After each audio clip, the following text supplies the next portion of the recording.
The Siege of Vienna, when Europe faced total collapse. In the summer of 1683, the Ottoman Empire, at the height of its power, unleashed a massive invasion aimed at Europe's heart.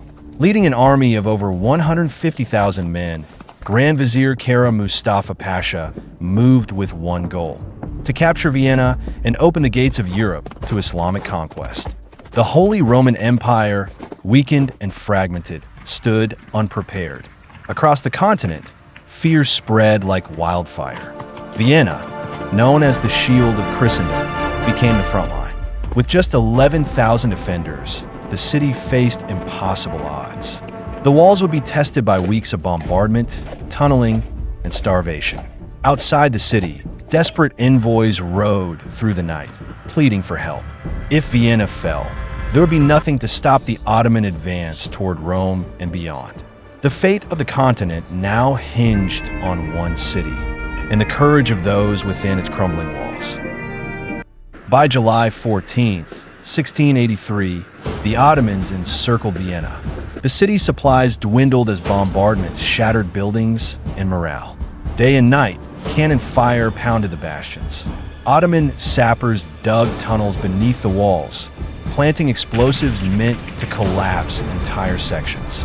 Inside, the Viennese prepared for the worst, baking sawdust into bread, melting church bells for bullets, and arming every able-bodied. Children ran messages, women carried water, and priests blessed the dying. Each day, a piece of the city slipped closer to ruin. The defenders, led by Count Ernst Rudiger von Starhemberg, held firm, but barely.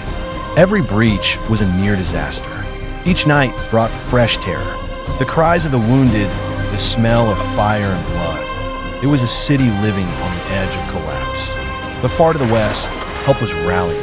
A massive Christian alliance was forming, with one name soon to echo through history: King Jan Sobieski. While Vienna burned, a miracle was forming in the distance.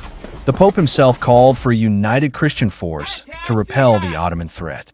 From Poland, King Jan Sobieski answered the call. A warrior king known for his strategic brilliance and valor, Sobieski led 30,000 men, including his elite winged hussars. From Bavaria, Saxony, and the Holy Roman Empire came tens of thousands more. This Holy League, an unlikely coalition of fractured states and rival leaders, knew that if Vienna fell, they would be next. Crossing the Danube, they moved swiftly through rugged terrain, facing supply shortages, internal mistrust, and the race against time. Every hour counted. Vienna could fall any day, but Sobieski's determination was unshakable. He pushed his men relentlessly, promising redemption, honor, and salvation. They marched not for conquest, but for survival, for Christendom, and for the souls behind Vienna's battered walls. On the eve of September 11th, 1683, the Allied forces camped on the hills above Vienna. Below, the city smoldered. The Ottomans believed victory was near, but Sobieski had climbed the heights and seen the enemy's full layout. He devised a bold plan: strike at dawn, surprise the Ottomans, and break their siege lines before they could regroup. His strategy required perfect timing, coordination, and unflinching courage. In the darkness, soldiers whispered prayers, kissed family tokens, and prepared for death. Hussars polished their wings, knowing the next charge might be their last. Priests moved from tent to tent offering blessings. No one slept. In the Ottoman camp, confidence bordered on arrogance.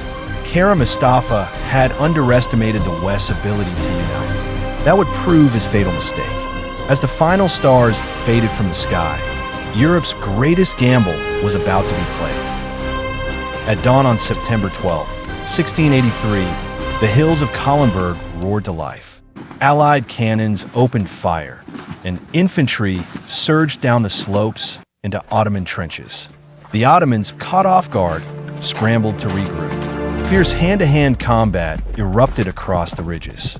Polish infantry advanced through smoke and chaos while German and Austrian troops flanked the Ottoman rear. Kara Mustafa's massive force was stretched thin. Panic spread, but the Ottomans still held strong, until the earth itself seemed to thunder. Over 3,000 winged hussars, led by Sobieski himself, charged downhill. Their wings screamed through the wind like divine vengeance. They smashed through Ottoman lines like a tidal wave. The shock was overwhelming. Within hours, the siege collapsed. Ottoman troops fled in chaos. Vienna was saved. Europe was saved, and the charge of the winged hussars became legend.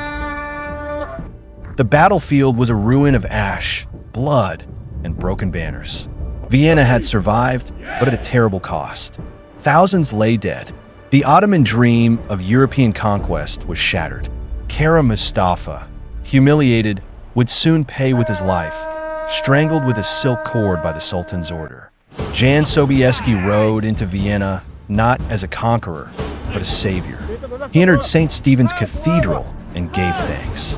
Europe would never forget his name. The battle marked a turning point. The Ottoman Empire, once unstoppable, began its long retreat from Europe.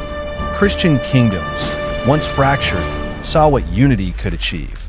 Vienna's walls were rebuilt, stronger than ever.